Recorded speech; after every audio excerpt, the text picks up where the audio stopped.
याच्या आधीच्या लेक्चरमध्ये आपण पाहिलं होतं की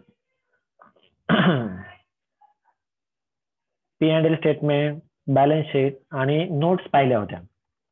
या लेक्चरमध्ये आपण पाहणार आहोत कंपनी फायनल अकाउंटच्या ऍडजस्टमेंट. एकदम सोप्या अशा ऍडजस्टमेंट आहेत. एक एक एक एक ऍडजस्टमेंट आपण पाहू. तुम्ही ते व्यवस्थित लिहून घ्या. पहा आता पहिली ऍडजस्टमेंट आहे क्लोजिंग स्टॉक. ही जी क्लोजिंग स्टॉकची ऍडजस्टमेंट आहे ही एकदम सोपी ऍडजस्टमेंट आहे. आधी आपण काय करायचो आणि आता काय असणार आहे ते मी तुम्हाला थोडक्यात सांगतो. क्लोजिंग स्टॉक ही ऍडजस्टमेंट जी आहे ती आधी आपण सुरुवातीला जेव्हा हॉरिझॉन्टल फॉर्मॅट होता तेव्हा आपण ट्रेडिंग अकाउंटच्या क्रेडिटला आणि बॅलन्स शीटच्या ऍसेट साईडला लिहायचो. पण आता ही क्लोजिंग स्टॉकची ऍडजस्टमेंट आपण कशी करणार आहे तर त्याचा पहिला इफेक्ट जो आहे तो इन्व्हेंटरीज मध्ये दाखवणार आहे. नोट नंबर 18 मध्ये. नोट नंबर 18 मध्ये फर्स्ट इफेक्ट दाखवणार. नोट नंबर 18 मध्ये इन्व्हेंटरीज मध्ये क्लोजिंग स्टॉक नावाने. आणि त्याचा दुसरा इफेक्ट कुठे दाखवणार तर सेकंड इफेक्ट दाखवणार आहे स्टेटमेंट ऑफ प्रॉफिट अँड लॉसला. जे प्रॉफिट अँड लॉसचं जे स्टेटमेंट आहे त्याच्यामध्ये जे आपण स्टेटमेंट करतो तिथं सगळ्यात पहिल्यांदा आपण लिहिलेलं असतं बा चेंजेस इन इन्व्हेंटरीज. त्यामध्ये ओपनिंग स्टॉक लिहिलेला असतो. त्या ओपनिंग स्टॉक मधून तो लेस करायचा आहे. या ओपनिंग स्टॉक मधून जो क्लोजिंग स्टॉकची जी ऍडजस्टमेंट असेल ती लेस करायची आणि चेंजेस इन इन्व्हेंटरीज हे आपण दाखवतो. कुठं दाखवतो जरा तुम्हाला मी स्टेटमेंट मध्ये दाखवतो म्हणजे तुम्हाला ते चांगलं कळेल.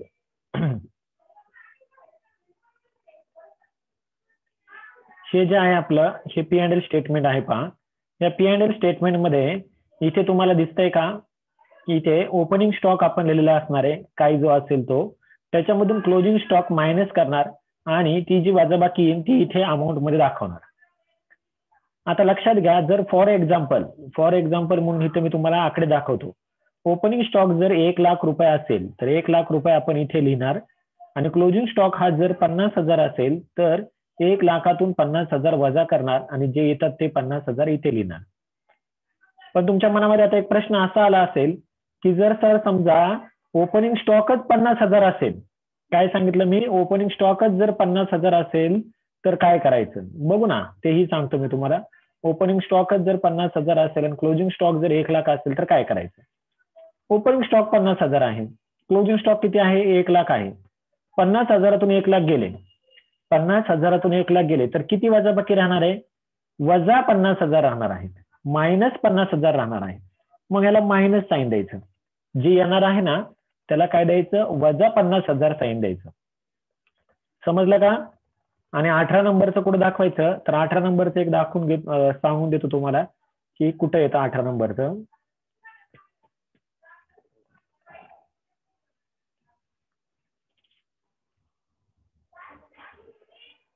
पहा 18 नंबरची नोट्स इथं आहे. इथे इन्व्हेंटरीज म्हणून आपण लिहिलेलं जे आहे त्या ठिकाणी आपण दाखवणार क्लोजिंग स्टॉक जो काय असेल तो. समजलं सगळ्यांना क्लोजिंग स्टॉकची ऍडजस्टमेंट कशी करणार आहे ती. पुढची ऍडजस्टमेंट पाहू. नेक्स्ट ऍडजस्टमेंट आहे डेप्रिशिएशन. डेप्रिशिएशनचं काय करायचं तर डेप्रिशिएशनचा जो फर्स्ट इफेक्ट आहे पहिला इफेक्ट जो आहे तो जी ऍसेट असेल त्या ऍसेट मधून काय करायचं लेस करायचं. ते कुठे दाखवणार आहे आपण नोट नंबर 11ला. जी नोट नंबर 11 जी आहे ना आपलं ती काय आहे शेड्यूल किंवा नोट्स. ती नोट्स आहे आपली टँजिबल ऍसेट. टँजिबल ऍसेट नावाची 11 नंबरची आहे बघा इथे तुम्हाला दिसेल टँजिबल ऍसेट 11 नंबर. या ठिकाणी ज्याच्यावरती ऍडजस्टमेंट सांगितलेली असेल लँड अँड बिल्डिंग जर दिलेली असेल ती इनर मध्ये घेणार. त्याच्यावर डेप्रिशिएशन सांगितलेलं असेल ते इथं म्हणणार लेस डेप्रिशिएशन. जे असेल ते वजा करणार आणि इथे आउटरला जी येईल ती वजाबाकी लिहिणार. म्हणून फर्स्ट इफेक्ट काय करणार ज्या ऍडजस्टमेंटवरती डेप्रिशिएशन सांगितलेलं असेल ते नोट नंबर 11 मधून वजा करणार आणि त्याचा दुसरा इफेक्ट काय करणार तर त्याच्यासाठी दुसरा इफेक्ट सांगितलेला आहे सेकंड इफेक्ट. डेप्रिशिएशन या नोट नंबर मध्ये दाखवणार 26 नंबरला. 26 नंबरची जी नोट्स आहे त्याच्यामध्ये दाखवणार. चला 26 नंबरची नोट्स पाहू आपण की ज्याच्यामध्ये कसं दाखवलं जाणार आहे.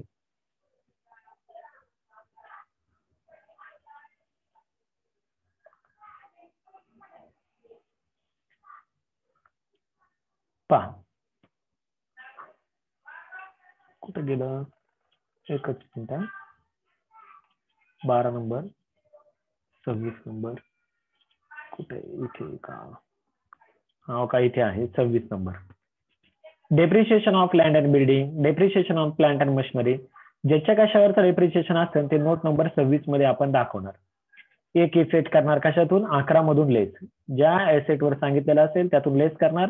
त्याचा दुसरा इफेक्ट कुठे दाखवणार, तर खास नोट्सच आहे 26 नंबरची डेप्रिसिएशन, त्या डेप्रिसिएशन नोट्स मध्ये दाखवणार 26 नंबरला. अशा प्रकारे आपण किती ऍडजस्टमेंट पाहिल्या, ह्या 2 ऍडजस्टमेंट पाहिल्या. लगेच पुढच्या ऍडजस्टमेंट पाहू. आउटस्टँडिंग एक्सपेन्सेसची ऍडजस्टमेंट आहे. पहा आउटस्टँडिंग ऍडजस्टमेंट कशी करायची असते आउटस्टँडिंग एक्सपेन्सेसची. त्याचा पहिला इफेक्ट, आउटस्टँडिंग म्हणजे काय की देण्याचं बाकी आहे, तो खर्च द्यायचा बाकी आहे.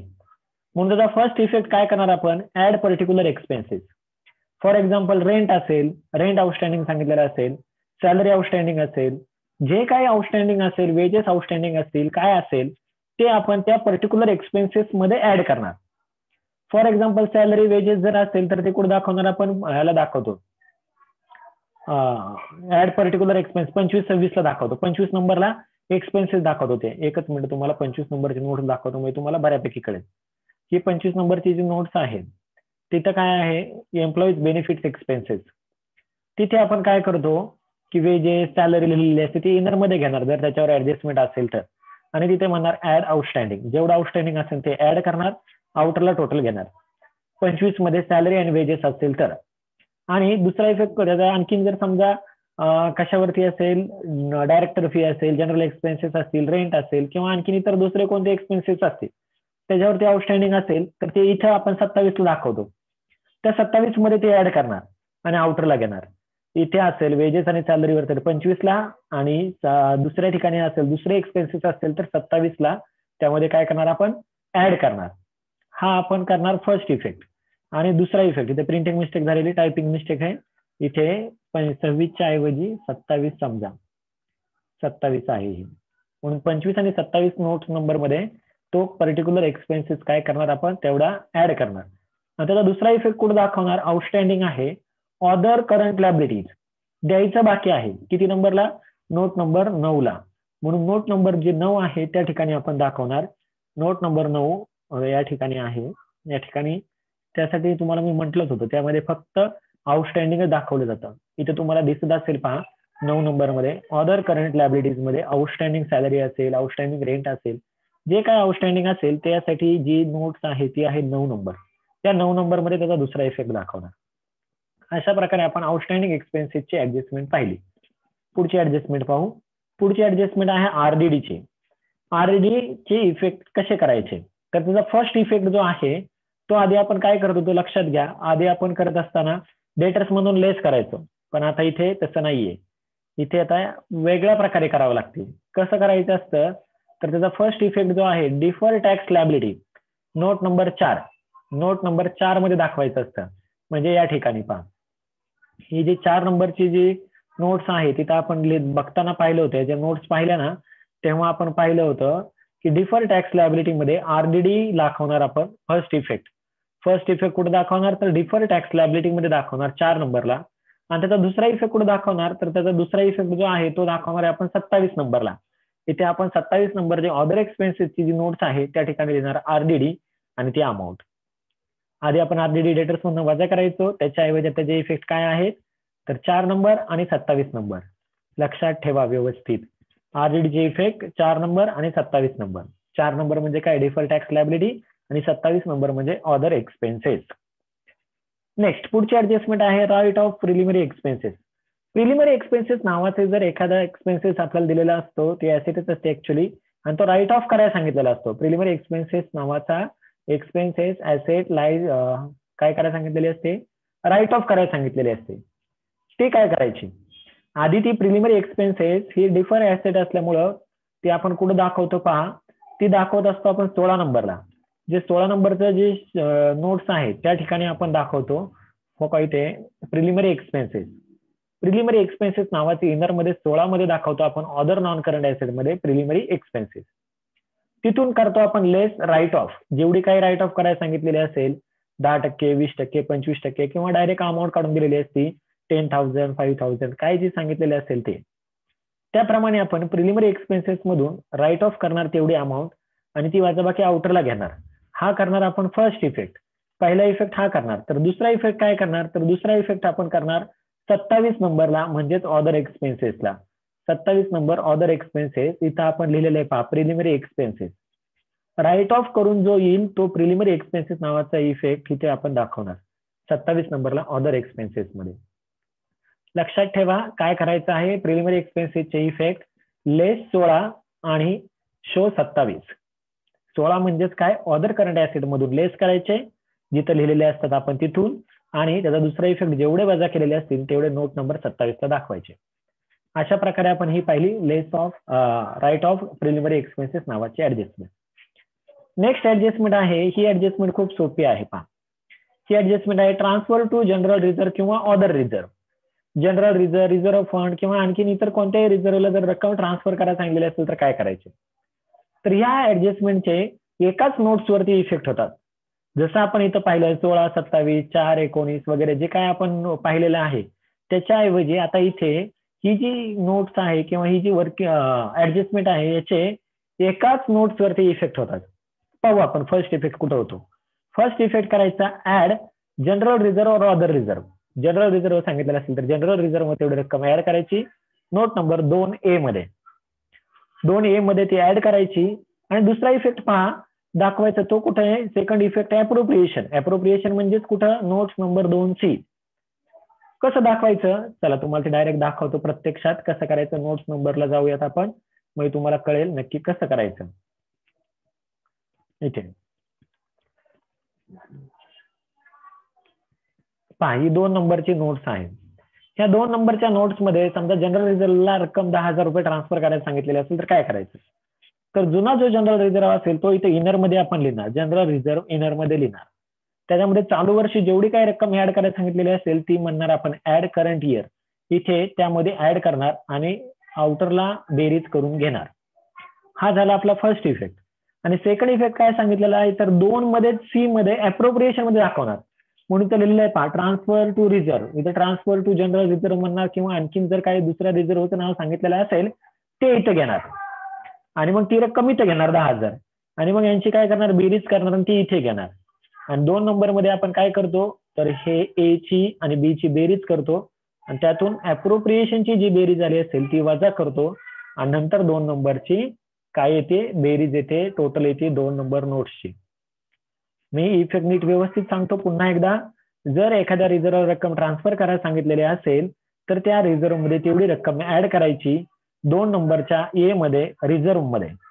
त्या रिझर्व्ह मध्ये पर्टिक्युलर रिझर्व्ह जो असेल त्याच्यामध्ये ऍड करायची. हा झाला फर्स्ट इफेक्ट. आणि सेकंड इफेक्ट त्याच नोट्स मध्ये सी नंबर मध्ये दाखवायचा अप्रोप्रिएशन. इथं आपण म्हटलेलं असतं लेस अप्रोप्रिएशन. त्या ठिकाणी लिहायचं transfer to reserve, general reserve, capital reserve जो कोणता रिझर्व्ह सांगितलेला असेल ती आणि त्या ठिकाणी ही रक्कम लिहायची. असं झालं हे ट्रान्सफर टू रिझर्व्ह और अदर रिझर्व्हची ऍडजस्टमेंट.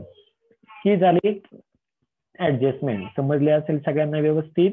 आता पाहू आपण डिव्हिडंड. जर तुम्हाला डिव्हिडंड देण्याची ऍडजस्टमेंट दिलेली असेल तर डिव्हिडंड कसा द्यायचा तर त्याचा फर्स्ट इफेक्ट दाखवायचा. फर्स्ट इफेक्ट अप्रोप्रिएशनला म्हणजे 2C ला जो आता आपण पाहिला त्या ठिकाणी जसं आपण लिहिलं होतं general reserve transfer to general reserve त्याच ठिकाणी लिहायचं प्रपोज डिव्हिडंड किंवा डिव्हिडंड. अप्रोप्रिएशन दाखवायचा 2C ला. हा झाला फर्स्ट इफेक्ट. आणि सेकंड इफेक्ट कुठे दाखवायचं तर शॉर्ट टर्म प्रोव्हिजन. प्रपोज सांगितलेलं असेल प्रपोज डिव्हिडंड सांगितलेलं असतं त्यामुळे तो सेकंड इफेक्ट दिलेला नसतो डिव्हिडंड म्हणून ती प्रोव्हिजन असते देण्याची तरतूद केलेली असते म्हणून तो आपण कुठे दाखवतो नोट नंबर 10 मध्ये 10 मध्ये दाखवतो. कसं दाखवायचं ते ही यादी आपण समजून घेऊ कसं आहे ते पहा.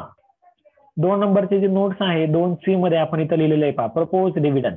ज्याप्रमाणे ट्रान्सफर टू रिझर्व्ह लिहितो त्याप्रमाणे प्रपोज डिव्हिडंड नावाचा जो ऍडजस्टमेंट आहे त्याचा इफेक्ट इथे दाखवायचा प्रपोज डिव्हिडंड म्हणून. आणि जो दुसरा दाखवलेला आहे तो म्हणजे सांगितलेला तो 10 नंबर मध्ये.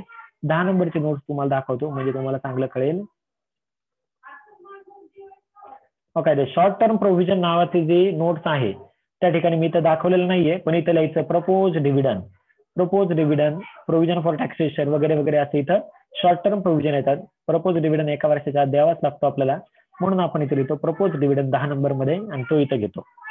अशा प्रकारे ती ऍडजस्टमेंट आहे. नेक्स्ट पुढची ऍडजस्टमेंट पाहू. ती झाली डिव्हिडंडची. आता नेक्स्ट आहे प्रोव्हिजन फॉर टॅक्सेशन. सेम जशी आहे ना डिव्हिडंडची अगदी तशीच आहे. काय सांगितलं फर्स्ट इफेक्ट अप्रोप्रिएशनला 2C ला जसं आपण प्रपोज डिव्हिडंड लिहिणार त्याचप्रमाणे लिहायचं. प्रोव्हिजन फॉर टॅक्सेशन कुठं लिहायचं 2C मध्ये लिहायचं अप्रोप्रिएशनला. आणि त्याचा दुसरा इफेक्ट कुठे दाखवायचा तर शॉर्ट टर्म प्रोव्हिजन मध्येच दाखवायचं 10 नंबरला. डिव्हिडंडची आणि प्रोव्हिजन फॉर टॅक्सेशनची ऍडजस्टमेंट अगदी सेम टू सेम इफेक्ट करायचे, फक्त नावं वेगळी. इथं प्रपोज डिव्हिडंड, इथं provision for taxation. Next prepaid expenses. Prepaid ज्याप्रमाणे आउटस्टँडिंग असतं त्याचप्रमाणे काय असतं प्रीपेड असतं. आउटस्टँडिंग म्हणजे काय करतो आपण ते द्यायचं बाकी आहे, आणि प्रीपेड म्हणजे काय की ते दिलेलं असतं पण ते पुढचं दिलेलं असतं, त्या अकाउंटिंग इयर पेक्षा पुढच्या इयरचं दिलेलं असतं, त्याला आपण प्रीपेड म्हणतो किंवा ऍडव्हान्स म्हणतो. त्याचा फर्स्ट इफेक्ट काय करायचा पहा, लेस पर्टिक्युलर एक्सपेन्सेस. जो कोणता एक्सपेन्सेस असेल त्याच्यामधून आपण काय करणार लेस करणार. आउटस्टँडिंगच्या उलटी ऍडजस्टमेंट आहे ही. आउटस्टँडिंग आपण ऍड करतो तर प्रीपेड काय करतो लेस करतो. कसं लेस करायचं तर 27 नंबर मधून लेस करायचं. पहा उदाहरणार्थ इथे सांगितलेलं असेल इन्शुरन्स नावाचा आयटम दिलेला असेल तो प्रीपेड सांगितलेला असेल तर आपण इथे कुठेतरी इन्शुरन्स लिहिलेला असणार इनर मध्ये आणि त्याच्यामध्ये म्हणायचं लेस प्रीपेड, तेवढी रक्कम प्रीपेडची वजा करायची आणि आउटरल रक्कम घ्यायची. हा झाला काय पहिला इफेक्ट. दुसरा इफेक्ट काय सांगितलेला प्रीपेडचा तर second effect other current asset note number 22 22 ला दाखवायचा, 22 नंबरला दाखवायचा. 22 नंबर म्हणजे इथे पहा तुम्हाला मी दाखवतो. अदर करंट ऍसेट 22 नंबरची जी नोट्स आहे बॅलन्स शीट मधलं सगळ्यात शेवटचं शेड्यूल आहे हे ऍसेटचं, त्या ठिकाणी दाखवायचं. अदर करंट ऍसेट मध्ये प्रीपेड इन्शुरन्स किंवा प्रीपेड सॅलरी, प्रीपेड आणखीन काय असेल तर ते 22 नंबर मध्ये दाखवायचं. इथे इफेक्ट नीट लक्षात घ्या, 27 मध्ये लेस करायचं प्रीपेड आणि 22 मध्ये दाखवायचं. अशा प्रकारे ही प्रीपेडची ऍडजस्टमेंट आहे. आता दोनच ऍडजस्टमेंट राहिलेल्या आहेत. ह्या दोन ऍडजस्टमेंट संपल्या की आपल्या फायनल अकाउंटच्या सगळ्या काही ऍडजस्टमेंट संपलेल्या आहेत. जेवढ्या येतात तेवढ्या आपण पाहिलेल्या आहेत. आणखी स्पेशल ऍडजस्टमेंट जर आली तर जेव्हा आपण प्रॉब्लेम पाहणार आहे तेव्हा आपल्याला ते आणखी चांगलं कळेल. पाहू आपण बॅड डेब्ट. बॅड डेब्टचे ऍडजस्टमेंटचे कसे इफेक्ट करायचे. फर्स्ट इफेक्ट बॅड डेब्ट म्हणजे काय की बुडीत कर्ज. कोण पैसे बुडवतं तर ज्यांच्याकडनं आपल्याला पैसे येतात ते लोक पैसे बुडवतात. म्हणून कोणाकडून पैसे येतात आपल्याला डेटर्स कडून पैसे येतात, म्हणून डेटर्स मधून ते पैसे बुडवले जातात, म्हणून त्याच्यामधून फर्स्ट इफेक्ट करणार आपण लेस. म्हणून फर्स्ट इफेक्ट लेस सन्ड्री डेटर्स नोट्स नंबर 19 19 नंबरची जी नोट्स आहे आपली त्याच्यामधून आपण काय करणार ट्रेड रिसिवेबल नावाची नोट्स आहे तुम्हाला दाखवतो. हो का, ट्रेड रिसिवेबल नावाची नोट्स आहे सन्ड्री डेटर्स.